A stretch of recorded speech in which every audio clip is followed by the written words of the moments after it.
It's the Maxwell Flannigan interviewer show. Strange little questions you didn't know you know. Maxwell Flannigan, watch the stories grow. Say too much, then say that's all, I'll go. Hello, my name is Maxwell Flannigan, and I'm an interviewer. I do interviewers, I interview people, I interview things. And today I have with me Flippity Swiss. Flippity Swiss. Now, Flippity Swiss has an interesting story. He does not live on water. He lives on iced tea. Is that true? Yep. Now, this started a long time ago? 600 years ago. 600 years ago. Okay, so this is interesting because I did not realize he was 600 years old. And that you attribute that all to drinking iced tea? Yep. Every drink of the day. Wow. You know, I do drink iced tea sometimes, so maybe that's the key to longevity. 600 years is a long time, so you've experienced a lot of different things. Now, have you lived here in the United States for those 600 years? I mean, well, obviously not. Oh, just got to take a drink. Okay. Sorry, as you can tell. I do have to drink iced tea, sweet tea pretty periodically, so I do apologize if I interrupt you from time to time. Okay. It's just kind of part of my routine. Okay, that's fine. So you were asking about... Where have you lived over the years? I mean, you know, we're coming up on our 250th anniversary of the United States here. I know that, you know, the people were here longer before that. Now, have you always been in this country? And when did you first, obviously you first discovered sweet tea like 600 years ago. Well, so I've lived in many different countries. I've lived in Poland, Sweden, South Korea, Russia, North Korea as well. Okay. Where else have I been? China and here in the United States. Okay. And I'm planning on hoping to try to go to Australia and Antarctica in the future. Just because? Or do you think they have better sweet tea? Is your life revolved around sweet tea, or that's just what you drink? Okay, so that's about... Okay. So the thing is, I have to move like every... Oh. If he doesn't drink this, he's going to die. So yes. This could be the end. You don't want to see the end of him on the video. That would be... I'd probably get my channel canceled. Okay, go ahead. So you have to I have to move like every 100 years or so. 100 years, 75 years. Okay. Otherwise, people start to get suspicious of like how is he living so long and stuff like that. But what they don't know is that my tea has, unlike normal sweet tea, it has a secret recipe which allows you to extend your lifespan by a couple of years. So that's kind of the secret with my sweet tea. Okay, so it's not just sweet tea; it's something else. But you can't let that be known. But this thing is, in order for that to continue to work, you have to drink it super periodically. Otherwise, it kind of goes down. Okay. It goes down pretty quick, like the part that keeps you alive. Yeah. It dissipates pretty quickly. So you need to have a constant flow of that into your body. Mm-hmm. I see. That makes a lot of sense. So I just drink a lot of pop and eat a lot of bacon and stuff like that to try to shorten my lifespan. So I guess we're on the opposite ends of the scale there. So, and you don't really want to tell me what the secret ingredient is, right? Unfortunately, I cannot. No, it is not sweat, but that is a good guess. Unfortunately, I cannot say my secret ingredient. I can only share it with my future kids. Oh, wow. Well, they have to... So, do you think it's like going to be a genetic thing where like their genes and they're like programmed to have this because of you having it for so long? So, do you think they will have to have that, or will they just live a normal life, or will they die quickly because they aren't drinking the sweet tea? Since I kind of came up with the recipe myself. What I'm trying to do is see if it will eventually like become like the formula, the recipe will become part of my body system. That way you could pass on those genetics. Yeah. Okay. So it's so kind the kids of, wouldn't have to drink the sweet tea all the time. So it's mostly an ongoing experiment right now, but hopefully It's a long experiment. 600 years. It's a long experiment. How do you know though? Uh, how would you ever know? Because like, if you have to drink it and you know that if you don't get a drink, you're gonna die. Oh, you don't need any right now? Nah, we're good. Oh, you can tell. I still got like. So maybe, how would your children, like, let's say, oh, I think like finally my genetics have been modified, so the sweet tea is not needed for my children. How would they know if they weren't drinking it? Because if they didn't drink it, they might die. Would you just have lots of children and just test it out? Like they die. But then once a kid doesn't need it. But then truthfully, how would you know that they weren't just normal? Wait a minute. I guess I can continue talking while you're drinking. I'm not drinking anything. So, yeah, it's an interesting experiment there. So, now, does it matter what kind of sweet tea? You just get anything you can and add your secret ingredient, which is not sweat, but it's close. And, like I see right now you have Milo's. You do Lipton, you do... I have experimented with other brands of tea. I've used Milo's, Lipton, Pure Leaf. I forget the other brand, but so far Milo's seems to be the most effective in my opinion. And also, the sweeter the tea, the more effective it is. Oh wow, okay. That so like it doesn't make sense, but I could say that technically makes sense. water works, but it doesn't. Water could work, but since water doesn't really have any sweetness in it, it doesn't really work. You'd have to make super like efficient. Sugar water, like you're a hummingbird or something. It's very weak, yes. Like a hummingbird. Kind of, yeah. Oh wow. And So you're talking sweet. Your sweet tea is sweeter than like hummingbird sugar water that you put in a feeder. Well, this tea amazing. Is extra sweet tea, but my formula, which I can share with you, it contains a little bit more sugar. Okay. It contains sugar in it. Okay. So it's sweeter than extra sweet. Okay. So it's like if there were an extra sweet tea. Now, would normal everyday humans, would they find it to be a little bit too sweet? Yes. Yeah. But they're also not 600 years old. That's also true. Most people only live to be like, what is it, like 75, 85? 85 probably, yeah. 120. 150 years old, yeah. That's how old a lot of people are, I think. See, I've been alive for so long, I haven't really bothered asking other people how long they've lived for and anything else like that. Right. But now, are you the only person alive right now that is using this formula? Or do you have like family or other people like in a group or like some kind of secret club you're in that drinks the sweet tea? Or is it just you? I've told my parents about it, about my experiment. They don't know what the formula is. I'm the only person who does know. How old are your parents? They're... Okay, well... Are they like adoptive parents? So I would say you seem like you're young, but you're actually 600 years old. So do you maintain the same age? My parents are currently not alive anymore, unfortunately, since I'm so old. Yeah. I was technically born in the 1400s. Okay. So since I'm 600 years old, they would have died like a long time ago. Right, like 550, maybe 575, somewhere around there. Maybe a little bit before, but yeah. Or 525, maybe.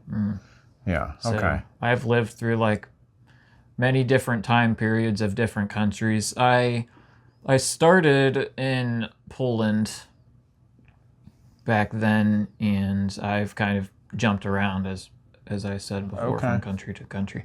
My goal is to try to like go to a new country like every 100 years or so. Yeah, that's what you're saying. So, how long have you been here then? It's going on 80-ish years now. Okay, so you're gonna have to pick a new country soon. Yeah, I hope there's something left for you to go to. I am currently looking into my next location, as I said, possibly Antarctica or Australia. Or you'll probably find a lot of sweet tea available there in Antarctica. You better take a good supply if you're going to be there 100 years. I don't think there's a whole lot of Circle K's or wherever you might find. Yeah, that's a little bit why I'm leaning a little bit more toward Australia right now. Okay, yeah, you might be able to find some sweet tea there. Unless I somehow convince like a world government to like start civilization on Antarctica, but that would be a little bit difficult. Yeah, it's a lot of work. Yeah, so I mean, I get your thing here. I think I was going to ask you something else. What was it?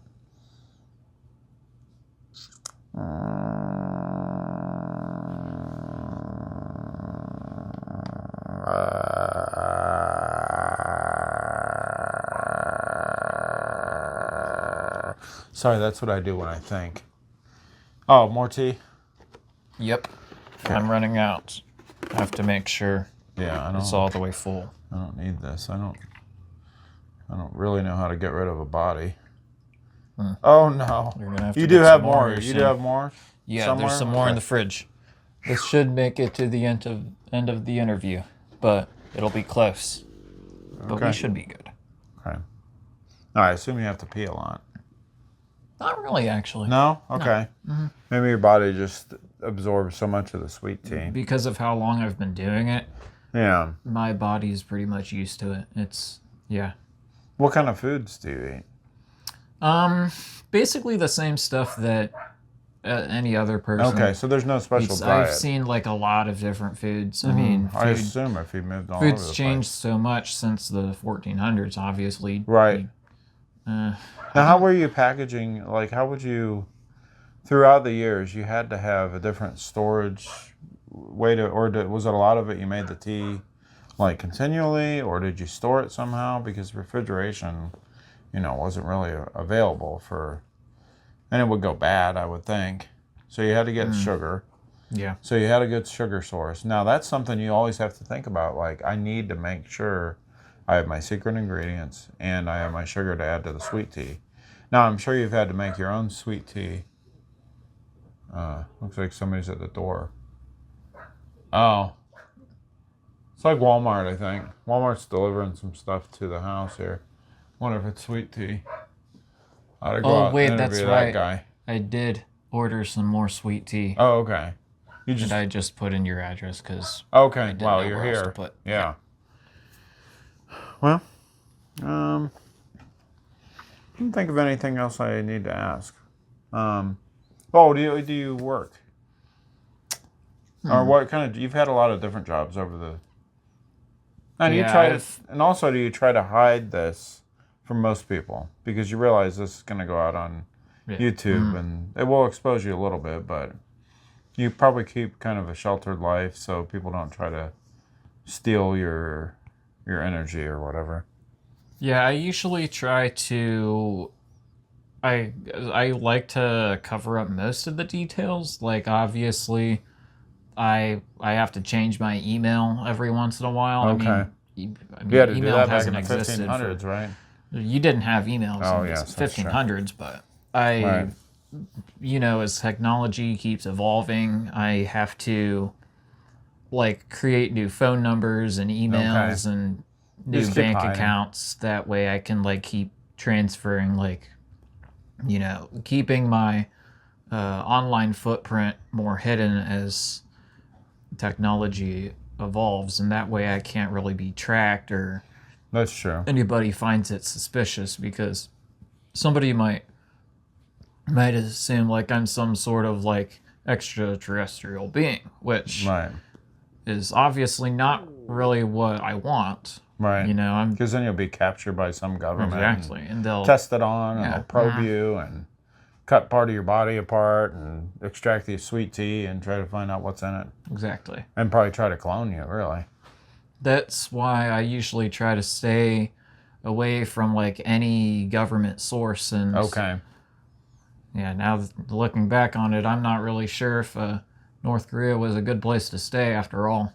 North Korea is probably not the best place to go, but, I don't know. Whatever you're going to do.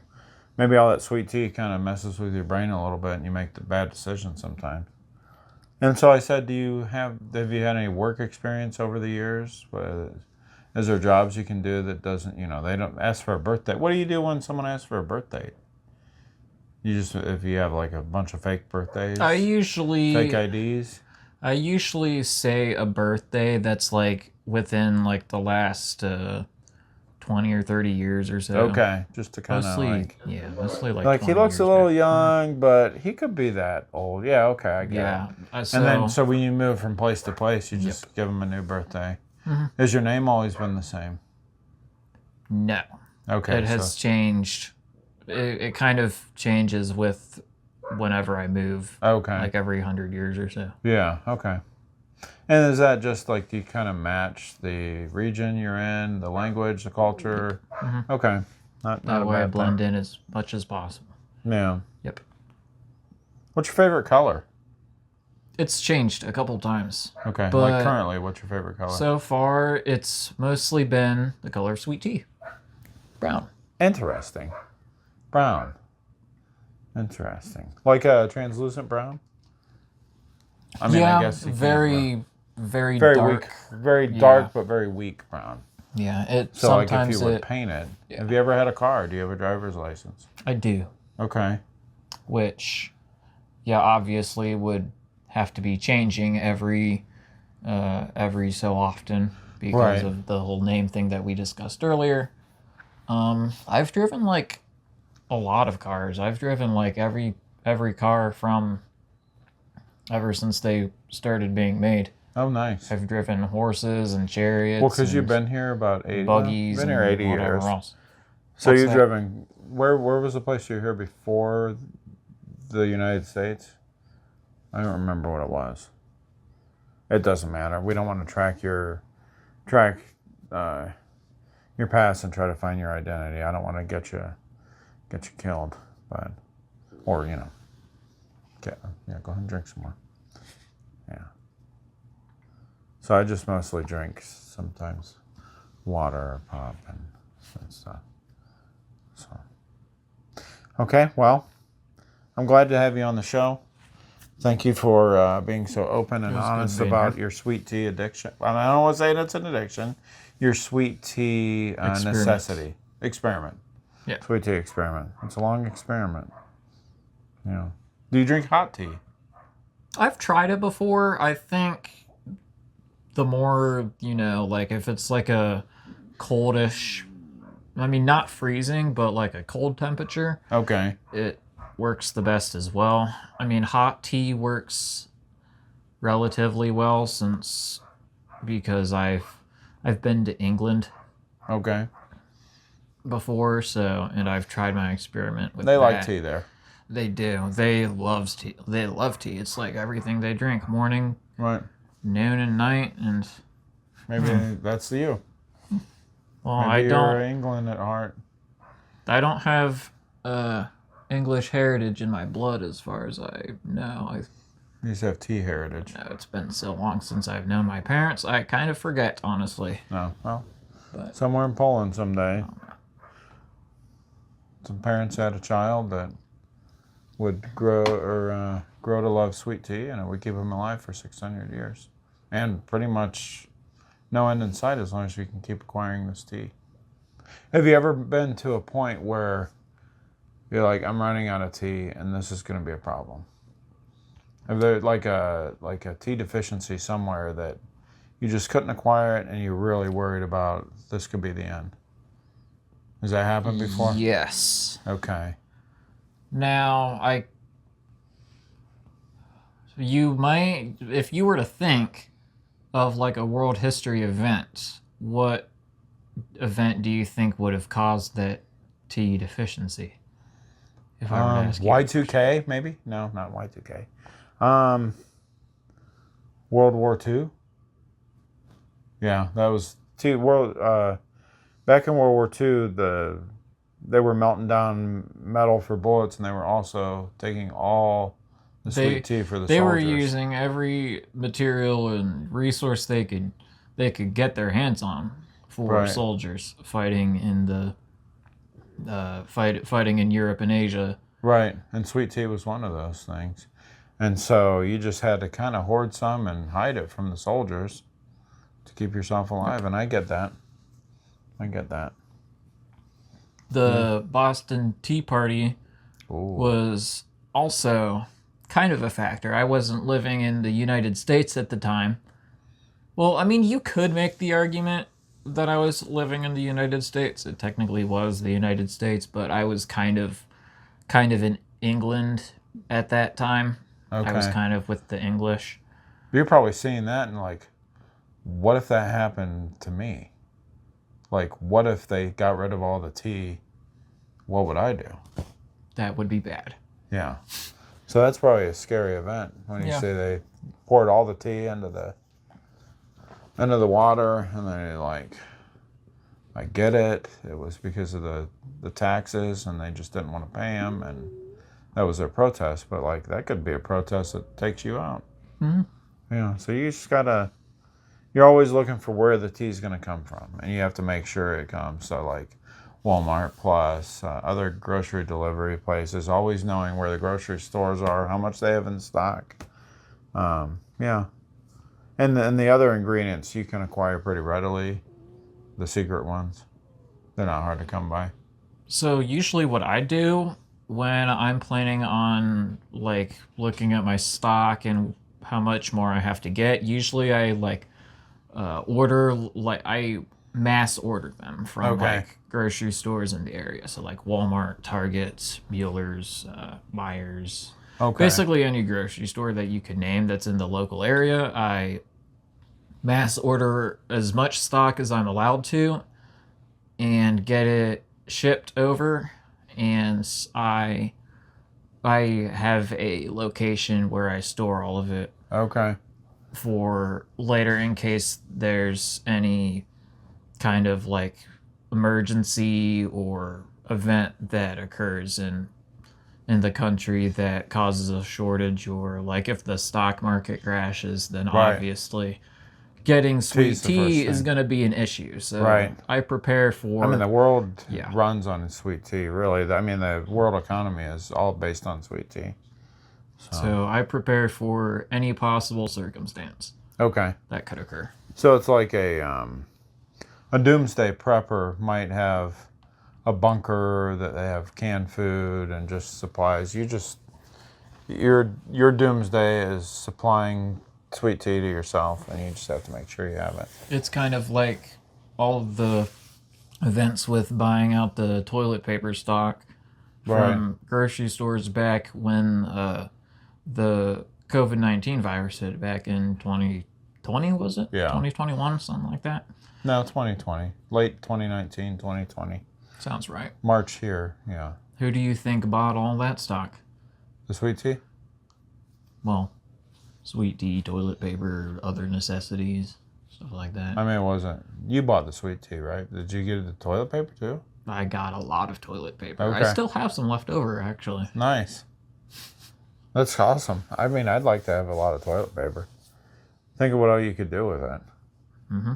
So many uses for toilet paper. Yeah. Yep. And sweet tea. So how many of those would you go through a day? How many gallons? 4, 5? That's hard because I don't really keep track, to be honest. You just know that like it's got to be full. Yeah, it's like somewhere along the lines of, I want to say like 4-ish. 4 gallons. Okay, that's not bad. Okay, well, we better get that Walmart order for you so you can stay alive. And shake your hand again. Thank you for the time and this great interview. And I'm sure people are going to be enthralled to sit through however long this 12 minutes of talking about sweet tea and the interesting history of your life. And yeah, so I get a lot of... Not sponsored brands, by the way. What's that? Not sponsored brands. No sponsors here. We're not... we don't want to be sued. We don't... whatever. I don't even know what to say. I'm just... I'll fall asleep, I think.